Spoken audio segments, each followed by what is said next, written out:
দেশের ২৮ জানুয়ারির মধ্যে নির্বাচন, ইসির ৭ কর্মপরিকল্পনা, সবার সাথে আলোচনা করে ইভিএম। রোড ম্যাপ বাস্তবসম্মত, দাবি আওয়ামী লীগের, আগে সহায়ক সরকারের সমাধান চায় বিএনপি। আশুলিয়ার জঙ্গি আস্তানায় র্যাবের ১৫ ঘণ্টার অভিযান, ৪ জনের আত্মসমর্পণ, গুলি বোমার শব্দে এলাকা প্রকম্পিত। দুর্যোগ মোকাবেলায় খাদ্যের মজুদ বাড়ানো হচ্ছে বললেন প্রধানমন্ত্রী। বঙ্গবন্ধু কৃষি পুরস্কার ও পদক বিতরণ। মৌলভীবাজার, সিরাজগঞ্জ ও রাজবাড়ীর বন্যা পরিস্থিতির অবনতি, ১০ জেলায় ক্ষতিগ্রস্ত ১৪,৫০০ হেক্টর জমির ফসল।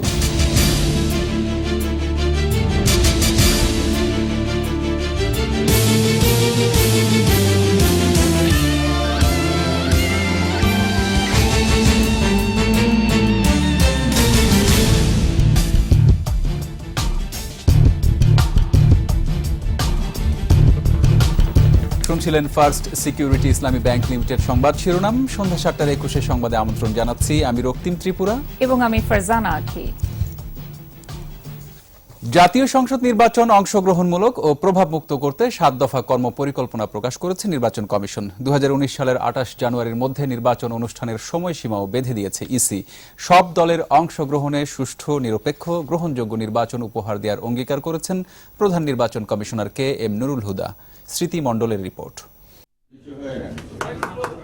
সাংবিধানিকভাবে নির্ধারিত সময়ের মধ্যে একাদশ জাতীয় সংসদ নির্বাচন অনুষ্ঠানের রোডম্যাপ জানাতে নির্বাচন কমিশনের সংবাদ সম্মেলন। তুলে ধরা হয় ৭ দফা কর্মপরিকল্পনা। সততার স্বাক্ষর রাখার সর্বাত্মক প্রচেষ্টা করেছি। আইনি কাঠামো পর্যালোচনা ও সংস্কার, সংসদীয় এলাকার সীমানা পুনর্নির্ধারণ, নির্ভুল ভোটার তালিকা প্রণয়ন ও সরবরাহ সহ কর্মপরিকল্পনা বাস্তবায়নের প্রত্যয় জানায় কমিশন। এসব বিষয় নিয়ে ৩১ জুলাই থেকে পর্যায়ক্রমে সুশীল সমাজ, গণমাধ্যম, পর্যবেক্ষক সহ বিভিন্ন পেশাজীবী ও রাজনৈতিক দলগুলোর প্রতিনিধিদের সাথে শুরু হবে সংলাপ। সব মহলের প্রভাব উপেক্ষা করে সততার সঙ্গে নিরপেক্ষ ও গ্রহণযোগ্য নির্বাচন উপহার দেওয়ার কথা বলেন প্রধান নির্বাচন কমিশনার। সরকার কেন, যে কোনো রাজনৈতিক দল এবং যে কোনো দেশি বিদেশি সকলের প্রভাবের ঊর্ধ্বে থেকে আমরা নিরপেক্ষ নির্বাচন করতে বদ্ধপরিকর এবং তা করতে পারবো। কোন দল সভা করবে আর কোন দল করতে পারবে না এ বিষয়টি তফসিল ঘোষণার আগ পর্যন্ত নির্বাচন কমিশনের এখতিয়ারের বিষয় নয় বলে জানান সিএসি। তবে তফসিল ঘোষণার পর ইসির কাজে প্রতিবন্ধকতা এলে আইন অনুযায়ী ব্যবস্থা নেওয়ার কথা বলেন তিনি। পরিপূর্ণ এখতিয়ার শুরু হবে তফসিল ঘোষণার পর থেকে। এর আগে সরকার কিভাবে পরিচালিত হবে না হবে সেখানে কিন্তু নির্বাচন কমিশনের আসলে আইনগত কোনো কর্তৃত্ব নাই, ভূমিকা নেই। নির্বাচনে ইলেকট্রনিক ভোটিং মেশিন ইভিএম ব্যবহারের বিষয়ে এক প্রশ্নের জবাবে সিইসি বলেন, ভোট গ্রহণে ইভিএম ব্যবহারের দরজা বন্ধ হয়নি। তবে রাজনৈতিক দলগুলোর সঙ্গে আলোচনার পর সরকার সহযোগিতা করলেই কেবল তা সম্ভব। জাতীয় সংসদ নির্বাচনে প্রয়োগ করা যাবে কি যাবে না সেটা অবশ্যই আমরা যখন রাজনৈতিক দল। স্মৃতি মণ্ডল, ২১ টেলিভিশন, ঢাকা। নির্বাচন কমিশন ঘোষিত রোডম্যাপ বা পথ নকশাকে বাস্তবসম্মত বললেন বাণিজ্যমন্ত্রী তোফায়েল আহমেদ। সচিবালয়ে সাংবাদিকদের সাথে আলাপে মন্ত্রী আরও বলেন, এখন সব দলের উচিত এ রোডম্যাপকে মেনে নিয়ে সহযোগিতা করা। নির্বাচনকালীন সরকার ব্যবস্থা নিয়ে সংবিধান বিরোধী প্রস্তাবে কোনো কাজ হবে না উল্লেখ করে বাণিজ্যমন্ত্রী বলেন, নির্বাচনে আসা না আসা বিএনপির নিজস্ব ব্যাপার। ইলেকট্রনিক ভোটিং মেশিন ব্যবহার করতে পারা না পারা কমিশনের সক্ষমতার বিষয় বলে মন্তব্য করেন তিনি। ইভিএম এ আওয়ামী লীগের আপত্তি নেই বলেও জানান তোফায়েল আহমেদ।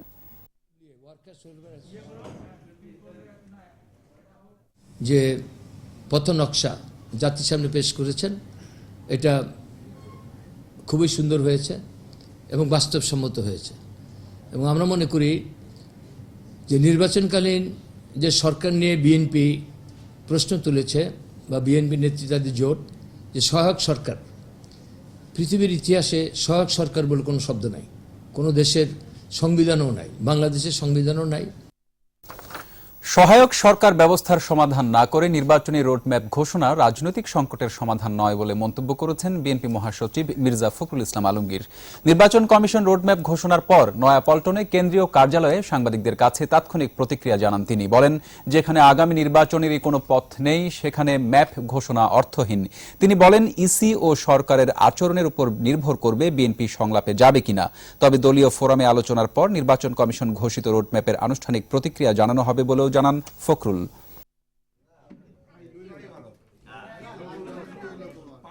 একটা সহায়ক সরকার প্রয়োজন সেই সহায়ক সরকার গঠনের ব্যাপারে আলোচনা এটা সবচেয়ে বড় প্রয়োজন এই মুহূর্তে আমরা মনে করি, বলেছি সেটা আমরা। তো সেই দিক থেকে কোনো রকম আলোচনা না করে এই রোড ম্যাপ দিয়ে তো আপনার তার সমস্যার সমাধান হবে না এবং সেই সংকট নিরসন হবে না। আশুলিয়ার নয়ারহাট চৌরাবালি এলাকার জঙ্গি আস্তানায় টানা 15 ঘন্টার অভিযানে 4 জঙ্গি আত্মসমর্পণের পর গ্রেপ্তার করেছে আইন শৃঙ্খলা রক্ষাকারী বাহিনী। 3টি বোমা উদ্ধারের পর নিষ্ক্রিয় করা হয়েছে।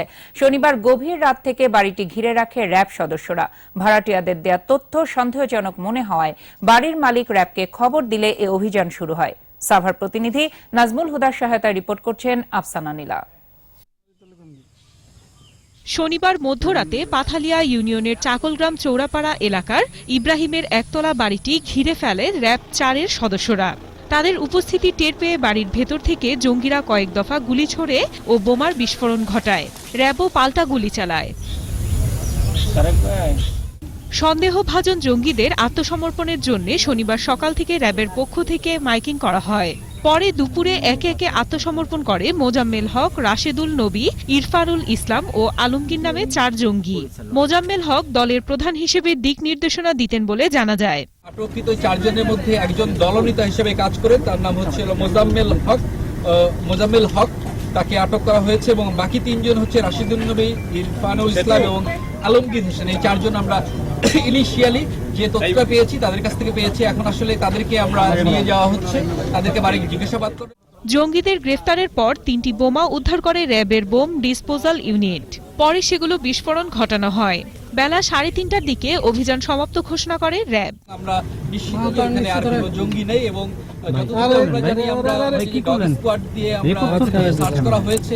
প্রতিবেশীরা জানান গুলির শব্দে ঘুম থেকে উঠে তারা জঙ্গি আস্তানা ঘিরে র্যাবের উপস্থিতি দেখতে পান। সুতা দিয়ে ওই বানাইতো, ব্যাগ ট্যাগ বানাইতো। পরবর্তীতে আমরা ওই ঘরটা তালাবদ্ধ দেখি। এরপর হলো আপনার এখন আজকে দেখি সকালবেলা পুলিশ র্যাব দিয়ে ভর্তি, শুনলাম যে জঙ্গি আছে। 1.5 মাস আগে পোশাক শ্রমিকের পরিচয় দিয়ে বাড়িটি ভাড়া নেয় কয়েকজন যুবক। তবে তাদের ব্যাপারে তথ্য জানতে চাইলে গড়িমাসি শুরু করলে র্যাবকে খবর দেন বাড়ির মালিক ইব্রাহিম। আফসানা নীলা, 21 টেলিভিশন। বন্যায় যাতে খাদ্য সংকট দেখা না দেয় সেজন্য আমদানি করে মজুদ বাড়ানো হচ্ছে বলে জানিয়েছেন প্রধানমন্ত্রী শেখ হাসিনা। দুপুরে বঙ্গবন্ধু জাতীয় কৃষি পুরস্কার ও পদক প্রদান অনুষ্ঠানে প্রধানমন্ত্রী একথা জানান। কৃষি গবেষণা ও কৃষি উৎপাদন খাতে সক্ষমতা বৃদ্ধির আহ্বানও জানান প্রধানমন্ত্রী। মিরাজ মিজুর রিপোর্ট। ওসমানী স্মৃতি মিলনায়তনে বঙ্গবন্ধু জাতীয় কৃষি পুরস্কার প্রদান অনুষ্ঠানে যোগ দেন প্রধানমন্ত্রী শেখ হাসিনা। কৃষি গবেষণা, প্রযুক্তি উদ্ভাবন, কৃষিতে নারীর অবদান, বাণিজ্যিক খামার, গবাদি পশু, হাঁস মুরগি ও মাছ চাষে অনন্য অবদানের জন্য 64 জনকে পদক প্রদান করেন তিনি। পরে প্রধানমন্ত্রী তার ভাষণে বলেন, সীমিত সম্পদের সর্বোচ্চ ব্যবহার নিশ্চিত করতে হলে কৃষি গবেষণার কোনো বিকল্প নেই। গবেষকরাই পারে সম্ভাবনার নতুন নতুন দ্বার উন্মোচন করতে। আমাদের বিজ্ঞানীরা তারা একটু সুযোগ পেলে এই অসাধ্য সাধন করতে পারে এবং করে যাচ্ছে। গবেষণার জন্য কোনো টাকা দেওয়া হবে না। সর্বপ্রথম 12 কোটি টাকা খাদ্য বরাদ্দ দিয়েছি। তখনকার 12 কোটি টাকা কিন্তু অনেক মূল্য ছিল। শুধু দেশের চাহিদা মেটানো নয়, রপ্তানি করা যায়, উৎপাদন এমন পর্যায়ে নিয়ে যাওয়ার তাগিদ দেন শেখ হাসিনা। আমার অঞ্চলে অকাল বন্যায় আমাদের কিছু খাদ্য নষ্ট হয়ে গেছে। এখন আমাদের কাছে প্রায় 1,06,00,000 মেট্রিক টনের উপর খাদ্য আমাদের আছে। তারপরেও আমরা আর অতিরিক্ত খাদ্য আমদানি করে আমাদের মজুদ ঠিক রাখছি, যেন আমাদের দেশের মানুষ কোনোভাবেই খাদ্যে কষ্ট না পায়। বন্যা সহ প্রাকৃতিক দুর্যোগ মোকাবেলায় সরকারের পদক্ষেপের কথাও জানান প্রধানমন্ত্রী।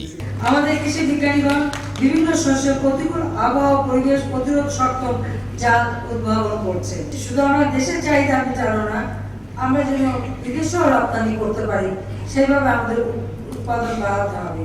খাদ্যের পুষ্টিমান বিচারে খাদ্যাভ্যাস পরিবর্তন ও উৎপাদনের বহুমুখীকরণের ওপরও জোর দেন শেখ হাসিনা। শস্যের বহুমুখীকরণ এবং বাণিজ্যিকীকরণের জন্য আমরা পদক্ষেপ নিচ্ছি। মিরাজ মিজু, 21 টেলিভিশন, ঢাকা। উত্তরাঞ্চলের বন্যা পরিস্থিতির কিছুটা উন্নতি হলেও কুশিয়ারার পানি বৃদ্ধি পাওয়ায় মৌলভীবাজারের নতুন এলাকা প্লাবিত হয়েছে। পানির তোড়ে ভেঙে গেছে বড়লেখা পাকা সড়ক। গাইবান্ধা, জামালপুর ও সিরাজগঞ্জে পানি না নামায় আশ্রয় কেন্দ্র থেকে বাড়ি ফিরতে পারছে না দুর্গতরা। আবাদি জমি পানির নিচে থাকায় বন্যা কবলিত এলাকায় আমনের ব্যাপক ক্ষতি হয়েছে। প্রতিনিধিদের সহায়তায় ফারজানা শ্রাবন্ত রিপোর্ট। আবারও বিপদসীমার উপরে মৌলভীবাজারের কুশিয়ারা নদীর পানি, বাড়ছে হাকালুকি হাওর ও কাওয়া দিঘির পানিও, নতুন করে প্লাবিত হচ্ছে বিভিন্ন এলাকা। তীব্র স্রোতে ভেঙে গেছে মৌলভীবাজারের বড়লেখা পাকা সড়ক, যোগাযোগ সম্পূর্ণরূপে বিচ্ছিন্ন আছে। দুর্গতদের সহায়তায় কাজ করছে প্রশাসন। বাড়ি বাড়ি গিয়ে পানিবন্দী মানুষদেরকে আমরা ত্রাণ পৌঁছে দিচ্ছি, পাশাপাশি মেডিকেল টিম কাজ করছে।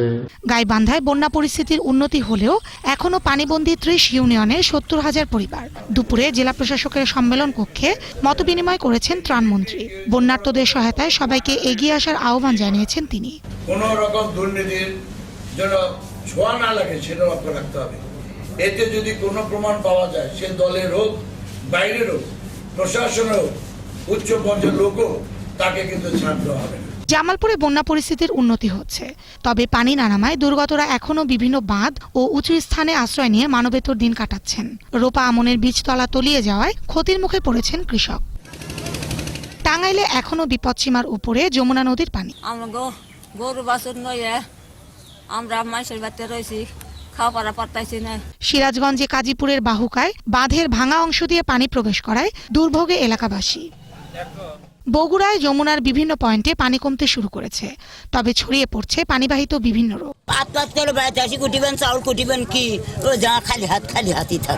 কুড়িগ্রামে ব্রহ্মপুত্রের চরগুলোতে 2 লাখেরও বেশি মানুষ পানিবন্দী। বন্ধ হয়ে গেছে শিক্ষা প্রতিষ্ঠান।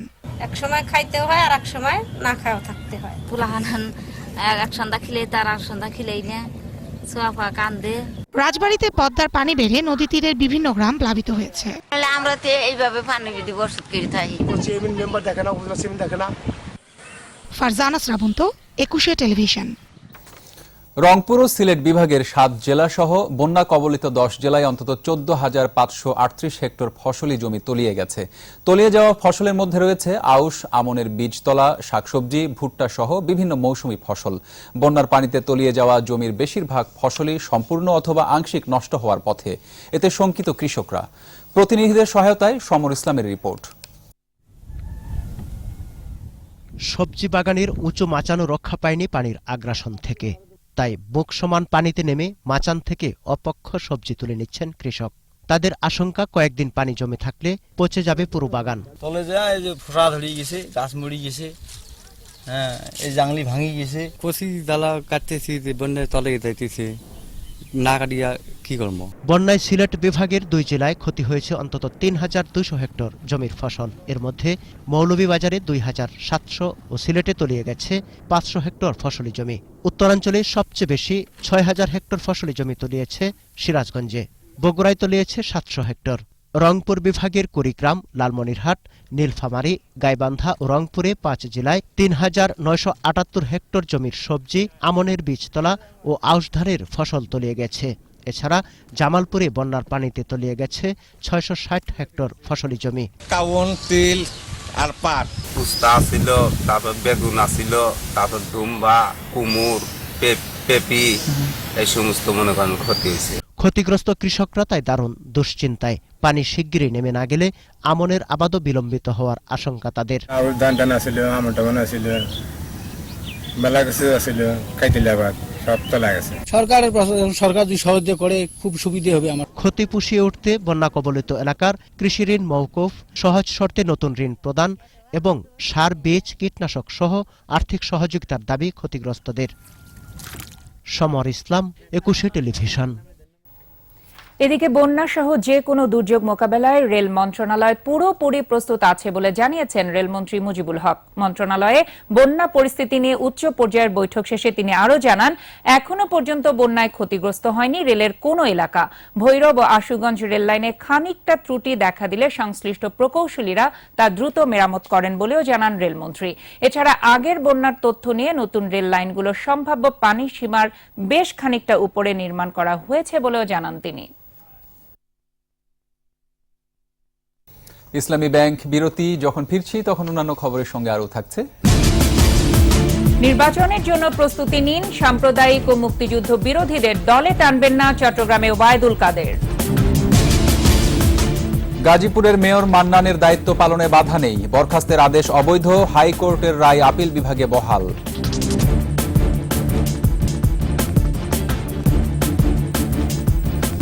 দেখছেন সন্ধ্যা ৭টার ২১ সংবাদ। আগামী নির্বাচনের জন্য দলীয় নেতাকর্মীদের প্রস্তুতি নেওয়ার আহ্বান জানিয়েছেন দলের সাধারণ সম্পাদক ওবায়দুল কাদের। সকালে চট্টগ্রাম দক্ষিণ জেলা আওয়ামী লীগের প্রতিনিধি সম্মেলনে তিনি সাম্প্রদায়িক ও মুক্তিযুদ্ধের চেতনা বিরোধীদের দলে না টানারও আহ্বান জানিয়েছেন। ইফরাজ নূরের ক্যামেরায় রিপোর্ট করছেন হাসান ফেরদৌস। আগামী নির্বাচনকে ঘিরে তৃণমূল পর্যায়ে দলকে সংগঠিত করতে চট্টগ্রাম দক্ষিণ জেলা আওয়ামী লীগের এই প্রতিনিধি সভা। নগরীর একটি কমিউনিটি সেন্টারে অনুষ্ঠিত এই প্রতিনিধি সভায় জেলার বিভিন্ন উপজেলার তৃণমূল পর্যায়ের নেতারা যোগ দেন। আগামী নির্বাচনে দলকে আবারও বিজয়ী করতে তৃণমূল পর্যায়ে সংগঠনকে শক্তিশালী করার আহ্বান জানান নেতারা। কেন্দ্রীয় নেতারা প্রতিনিধি সভায় বলেন, শেখ হাসিনার নেতৃত্বে নির্বাচনকালীন সহায়ক সরকার গঠিত হবে। তৃণমূল পর্যায়ে যাদের সম্পর্ক নেই নির্বাচনে তারা মনোনয়ন পাবেন না বলেও জানিয়ে দেন তারা। নির্বাচন পরিচালনা করবে নির্বাচন কমিশন, আর নির্বাচন চলাকালীন সময়ে যেই সরকার থাকবে সেটি হচ্ছে নির্বাচনকালীন সহায়ক সরকার। যাদের নেতাকর্মীদের সঙ্গে যাদের সম্পর্ক আছে, সাধারণ মানুষের সঙ্গে যাদের সম্পর্ক আছে, সাধারণ মানুষের কাছে যাদের গ্রহণযোগ্যতা আছে, তাদেরকেই আমরা মনোনয়নের ক্ষেত্রে অগ্রাধিকার বিবেচনা করব। দলীয় নেতাকর্মীদের আগামী নির্বাচনের জন্য সবাইকে প্রস্তুতি নেওয়ার আহ্বান জানিয়ে এখন থেকে কেন্দ্রভিত্তিক কমিটি গঠনের নির্দেশ দেন দলের সাধারণ সম্পাদক।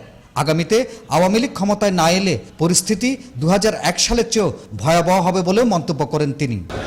আপনারা ঐক্যবদ্ধ না হলে, আপনারা দুর্বল হলে আওয়ামী লীগের যে ক্ষতি হবে ২০০১ সালের চেয়ে ভয়ঙ্কর হবে পরিস্থিতি। দক্ষিণ জেলা আওয়ামী লীগের সভাপতি মুসলিম উদ্দিন আহমেদের সভাপতিত্বে অনুষ্ঠিত প্রতিনিধি সভায় ৮টি উপজেলা ৫টি পৌরসভার ২২০০ প্রতিনিধি অংশ নেন। হাসান ফেরদৌস, ২১ টেলিভিশন, চট্টগ্রাম। আসন্ন জাতীয় নির্বাচন নিয়ে বিএনপির কোনো আন্দোলনই সফল হবে না বলে মন্তব্য করেছেন স্বাস্থ্যমন্ত্রী মোহাম্মদ নাসিম। রাজধানীর একটি হোটেলে স্বাস্থ্য অধিদপ্তর ও ইউনিসেফের আয়োজনে এক অনুষ্ঠানে স্বাস্থ্যমন্ত্রী বলেন, স্বাস্থ্য খাতে সংবিধান মেনে এগিয়ে যাচ্ছে সরকার। এ সময় তিনি বলেন, প্রধানমন্ত্রী শেখ হাসিনা সব খাতেই সফল হয়েছেন, তাই আগামী নির্বাচন তার অধীনেই হবে। আদালতে হয়রানি ও মামলা এড়াতে BNP chairperson Begum Khaleda Zia London গেছেন বলে দাবি করেছেন খাদ্যমন্ত্রী অ্যাডভোকেট কামরুল ইসলাম। জাতীয় প্রেস ক্লাবে স্বাধীনতা শিক্ষক পরিষদ আয়োজিত অনুষ্ঠানে তিনি এ মন্তব্য করেন। নির্বাচনকালীন সহায়ক সরকার প্রসঙ্গে বিএনপির দাবি মানার যুক্তি নেই বলে জানান খাদ্যমন্ত্রী। বিএনপির লেভেল প্লেইং ফিল্ড দাবির সমালোচনা করে কামরুল ইসলাম বলেন, সন্ত্রাসীদের মুক্ত করে নির্বাচন হলে সুষ্ঠু নির্বাচন বাধাগ্রস্ত হবে।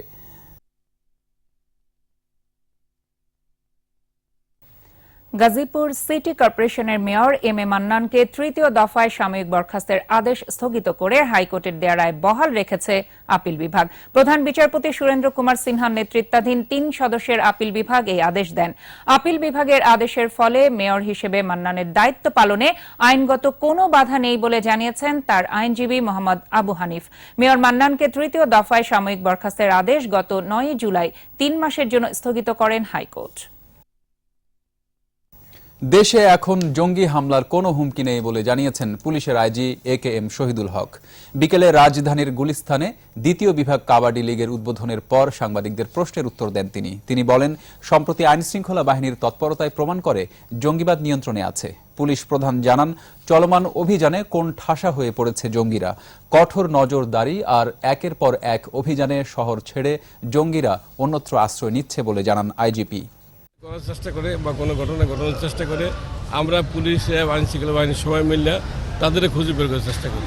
জঙ্গিরা যে বড় ধরনের কোনো ঘটনা ঘটাবে এই ধরনের কোনো তথ্য, সুনির্দিষ্ট কোনো তথ্য এই মুহূর্তে আমাদের কাছে নেই। তো আমরা বসে নাই, আমরা তাদের হান্টিংয়ের অভিযান অব্যাহত রেখেছি। জঙ্গিবাদ তো নিয়ন্ত্রণ অবশ্যই আছে, জঙ্গিরা তো কোনো ঘটনা ঘটাতে পারতেছে না। যশোরে সাংবাদিক শামসুর রহমান কেবল হত্যার ১৭ বছরেও জড়িতদের বিচার না হওয়ায় ক্ষোভ জানিয়েছেন সহকর্মীরা। মৃত্যুবার্ষিকী উপলক্ষে যশোর প্রেস ক্লাব, সংবাদপত্র পরিষদ ও ফটো জার্নালিস্ট অ্যাসোসিয়েশন সহ সাংবাদিকদের বিভিন্ন সংগঠন শামসুর রহমান কেবলের সমাধিতে ফুল দিয়ে শ্রদ্ধা জানান। পরে প্রেস ক্লাব মিলনায়তনে মিলাদ ও আলোচনা সভার আয়োজন করা হয়। এ সময় বক্তারা নির্ভীক ও সাংবাদিক হত্যার দ্রুত বিচার দাবি করেন। 2000 সালের 16 জুলাই যশোর শহরের দড়াটানায় নিজ অফিসে সন্ত্রাসীদের গুলিতে নিহত হন দৈনিক জনকণ্ঠের বিশেষ প্রতিনিধি শামসুর রহমান কেবল।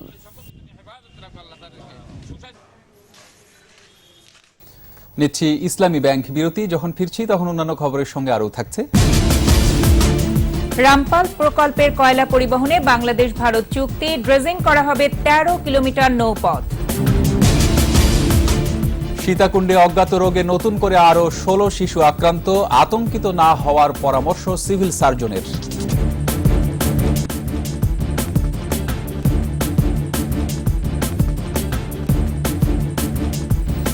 আমন্ত্রণ আবারও সন্ধ্যা 7:21 সংবাদে। রামপাল তাপবিদ্যুৎ প্রকল্পে কয়লা পরিবহনের জন্য নৌপথ সচল রাখতে ভারত বাংলাদেশ যৌথ চুক্তি সই হয়েছে। রোববার মংলা বন্দর কর্তৃপক্ষের সভাকক্ষে দুদেশের সংশ্লিষ্ট কর্মকর্তাদের মধ্যে চুক্তি হয়। চুক্তি অনুযায়ী মংলা বন্দর জেটি থেকে রামপাল তাপবিদ্যুৎ কেন্দ্র পর্যন্ত 13 কিলোমিটারের নৌপথ ড্রেজিং করা হবে। আগামী মাসে শুরু হওয়া এই ড্রেজিং প্রকল্পের ব্যয় ধরা হয়েছে 119 কোটি টাকা। 2010 সালে রামপালে 1320 মেগাওয়াট ক্ষমতার কয়লা ভিত্তিক তাপবিদ্যুৎ কেন্দ্র নির্মাণের চুক্তি হয়। চট্টগ্রামের সীতাকুণ্ডে দুর্গম পাহাড়ি এলাকার ত্রিপুরা পাড়ায় নতুন করে আরও 16 শিশু অজ্ঞাত রোগে আক্রান্ত হয়েছে। তাদেরকে হাসপাতালে ভর্তি করা হয়েছে। এ নিয়ে আক্রান্ত শিশুর সংখ্যা দাঁড়ালো 84 জনে।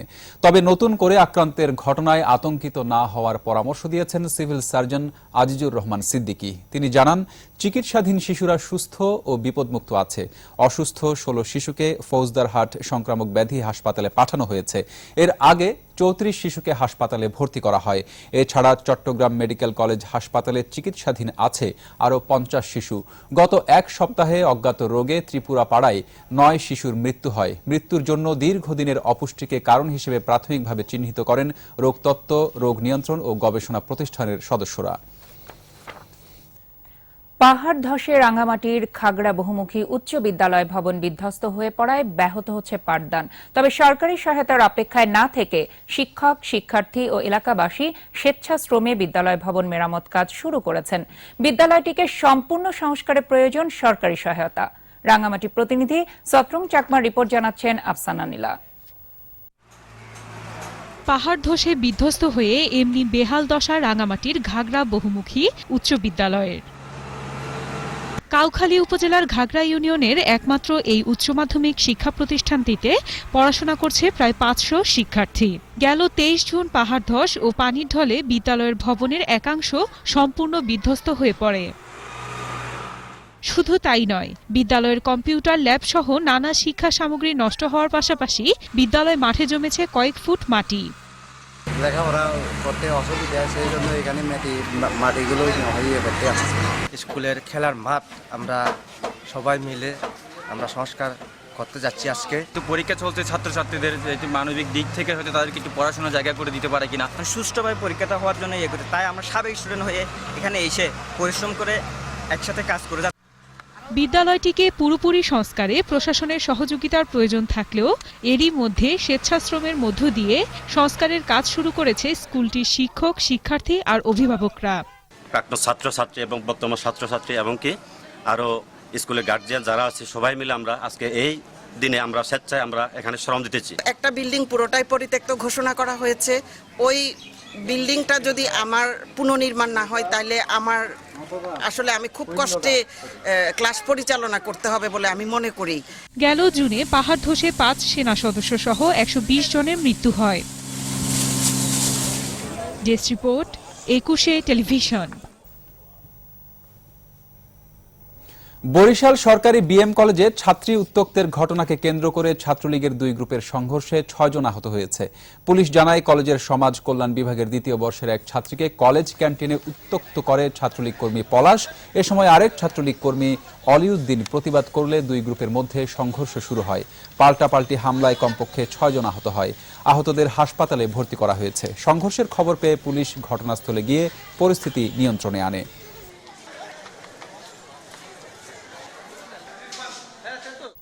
ভূমি গ্রাস বা দখল মানবাধিকার লঙ্ঘনের শামিল। এ অপরাধ রুখতে আইনি প্রক্রিয়ার পাশাপাশি সচেতনতা সৃষ্টি করা দরকার বলে মনে করেন বিশিষ্টজনেরা। জাতীয় প্রেস ক্লাবে বাংলাদেশে ভূমি গ্রাস প্রক্রিয়া ও কলা কৌশলের বৈচিত্র্য বিষয়ক এক সেমিনারে মতামত তুলে ধরেন তারা। ধর্মীয় উপাসনালয়ে হামলা, মন্দির পোড়ানো, সাঁওতাল উচ্ছেদের মতো ঘটনায় বেদখল হয়ে যাওয়া ভূমি উদ্ধারে আইনি প্রক্রিয়া শক্তিশালী নয় বলে মনে করেন তারা। রাষ্ট্রের প্রয়োজনে ভূমি অধিগ্রহণের নামে দখল হচ্ছে বলেও অভিযোগ করেন কেউ কেউ। সেমিনারে অর্থনীতিবিদ এম আকাশ ও মানবাধিকার কর্মী খুশি কবির সহ বিশিষ্টজনেরা আলোচনা করেন।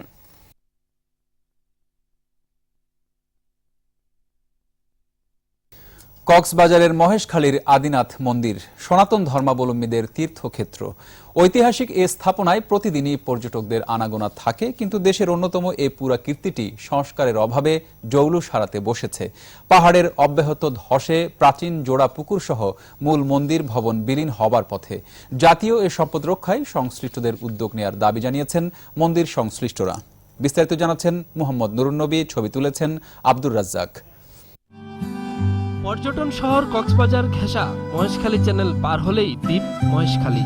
এর মৈনাক পর্বতের চূড়ায় নৈসর্গিক পরিবেশ বেষ্টিত হিন্দু সম্প্রদায়ের ঐতিহ্যবাহী শিব মন্দির আদিনাথ। এর আরেক অংশে আছে প্রাচীন বৌদ্ধ বিহার। বৌদ্ধ এবং সনাতন ধর্মের মানুষের কাছে এটি গুরুত্বপূর্ণ তীর্থক্ষেত্র। প্রাচীন মন্দির বলেই সারা বছরই পর্যটকদের আকর্ষণের কেন্দ্রবিন্দুতে থাকে আদিনাথের এই মন্দিরগুলো। সুন্দর পরিবেশ আছে, বিভিন্ন কেনাকাটার ব্যবস্থা আছে। মহেশখালী টুরিস্ট আসে কি জন্য? পর্যটকদের টার্গেট হচ্ছে এই আদিনাথ মন্দির। এভারেজ ডেইলি 500 থেকে 1000 লোক আসা যাওয়া করে এবং বিদেশি আছে প্রায় মিনিমাম 20 থেকে 50 জন। নির্মাণ শৈলী বলছে যে এটা মোগল পিরিয়ডে বা তারও আগে, কত আগে সেটা কেউ জানে না। কিন্তু নানান অব্যবস্থাপনায় এই স্থাপনাগুলোর বিলীন হবার উপক্রম তৈরি হয়েছে। এমনকি মন্দির রক্ষার গাইডওয়াল নির্মাণের কাজও শেষ করা হয়নি। সিঁড়িগুলি তো একদম নষ্ট হয়ে গেছে, প্লাস আপনার সারাউন্ডিং যে ওয়াল নাই। পাহাড়টা ভাঙতে ভাঙতে মন্দিরের কাজ একদম কাছাকাছি চলে আসছে। যেখানে ফ্লোরিং, ওইখানে বড় একটা ফাটল সৃষ্টি হচ্ছে। যে কোনো সময় একটা পাহাড় ধসে এবং ফাটল মন্দির সহ ভেঙে পড়ে যাওয়ার সম্ভাবনা আছে। এই গাইড ওয়ালটা আরো 100 মিটার যদি উত্তরে যায়, আমাদের ঐতিহ্যবাহী এই পুকুরটা এবং মন্দিরটা রক্ষা হবে। রাতে থাকার কোনো সুবিধা নেই বলেই দিনে এসে দিনেই ফিরে যেতে হয় আগতদের। সুষ্ঠু পরিকল্পনা নেই মন্দিরটিকে ঘিরে। রাস্তা ভালো হয়েছে, তবে রাত্রে থাকার মতো কোনো পরিবেশ নেই। ঐতিহাসিক নিদর্শন ভাঙন রোধ করতে প্রয়োজনীয় ব্যবস্থা নেওয়া দরকার। এটা যদি আবার একটু সংস্কার করা যায়, বিশ্বব্যাপী সনাতন ধর্মাবলম্বী যারা আছে সুন্দরভাবে আইসা দর্শন করতে পারবে এবং তারা প্লিষ্ট হবে। প্রত্নতাত্ত্বিক স্থাপনা ঘোষণা করা হয়নি বলে কোনো উদ্যোগও নিতে পারছে না প্রত্নতত্ত্ব অধিদপ্তর। এইটাকে যাতে প্রত্নতত্ত্বের অধীনে সংরক্ষিত পুরাকীর্তি হিসেবে ঘোষণা করা যায়। আদিনাথ মন্দিরের সাথে পাহাড়টা আছে, আমরা চেষ্টা করব পাহাড়টাকে রিটেনিং ওয়াল দিয়ে আস্তে আস্তে যাতে বন্ধ করা যায়, যাতে পাহাড়টা ধসে পড়ে আদিনাথ মন্দিরের সাথে না আসে। জনশ্রুতি আছে প্রায় 800 বছর আগে ত্রেতা যুগে মন্দিরটির গোড়াপত্তন হয় নূর মোহাম্মদ শিকদার নামে এক মুসলমান জমিদারের হাত ধরে। সেই হিসেবে মুসলমান প্রতিষ্ঠিত এটি দেশের প্রথম মন্দির। সনাতন ধর্মাবলম্বীদের কাছে এটি মহান একটি তীর্থস্থান হলেও এটি দেশের অন্যতম একটি পর্যটন ক্ষেত্র। আর যোগাযোগ ব্যবস্থা উন্নত থাকার কারণে দেশ ও দেশের বাইরের যে কোনো পর্যটকই অনায়াসে চলে আসতে পারেন এই মন্দিরে। মোহাম্মদ নুরুন নবী, 21 টেলিভিশন, আদিনাথ মন্দির, মহেশখালী, কক্সবাজার। বাণিজ্য সংবাদ।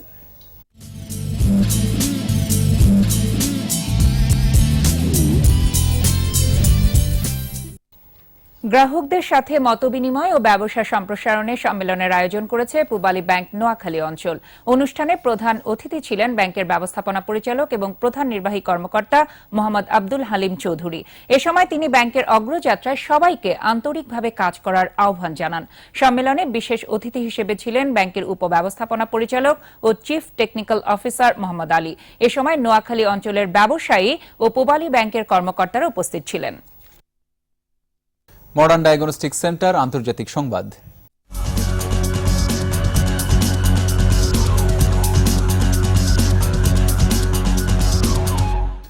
তুরস্কে রাষ্ট্রবিরোধী ষড়যন্ত্রের অভিযোগে ৭,০০০-এর বেশি পুলিশ, শিক্ষক ও সেনা সদস্যকে বরখাস্ত করেছে সরকার। ২০১৬ সালে অভ্যুত্থান চেষ্টার ১ বছর পূর্তির মধ্যে এ পদক্ষেপ নিল এরদোয়ান সরকার। ডিক্রি জারির মাধ্যমে সিদ্ধান্ত বাস্তবায়ন করেছেন প্রেসিডেন্ট এরদোয়ান। সরকারের দাবি, তাদের অনেকেই অভ্যুত্থানে অভিযুক্ত যুক্তরাষ্ট্র প্রবাসী নেতা ফেতুল্লাহ গুলেনের সমর্থক। তাদের বিরুদ্ধে আগে থেকেই সরকার বিরোধী ষড়যন্ত্রের অভিযোগ ছিল বলে জানিয়েছে কর্তৃপক্ষ। এ পর্যন্ত সরকারি বিভিন্ন প্রতিষ্ঠান থেকে বরখাস্ত করা হয়েছে ১.৫ লাখের বেশি কর্মকর্তা কর্মচারীকে। শাস্তির মুখোমুখি করা হয়েছে বহু সেনা কর্মকর্তাকে।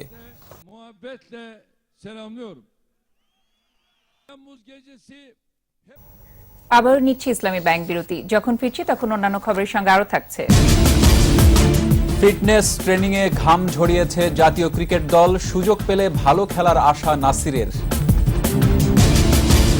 কলম্বো টেস্টে শ্রীলঙ্কার বিপক্ষে ২৬২ রানে এগিয়ে জিম্বাবুয়ে। সিকান্দার রাজা ওয়ালারের হাফ সেঞ্চুরি।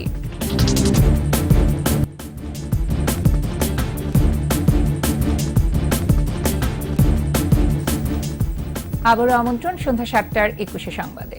এ পর্যায়ে খেলার খবর জানাচ্ছেন তাসনিম আফিফা।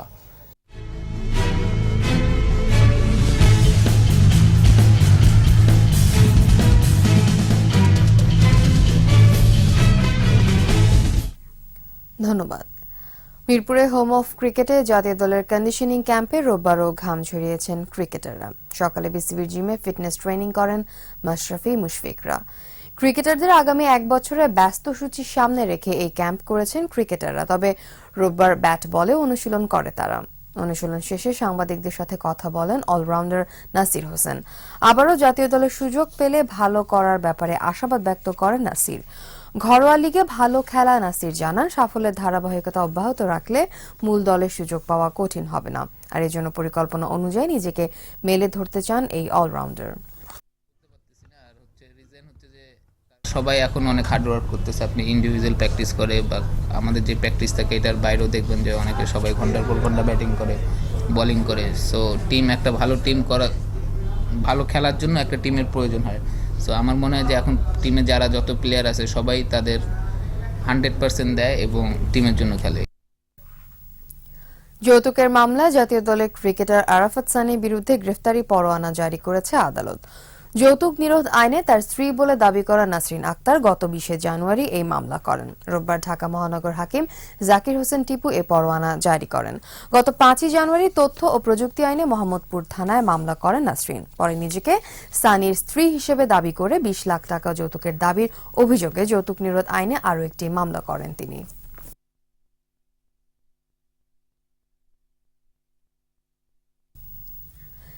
সিকান্দার রাজা ও ওয়ালারের অপরাজিত হাফ সেঞ্চুরিতে একমাত্র টেস্টে শ্রীলঙ্কার বিপক্ষে ২৬২ রানে এগিয়ে রয়েছে জিম্বাবুয়ে।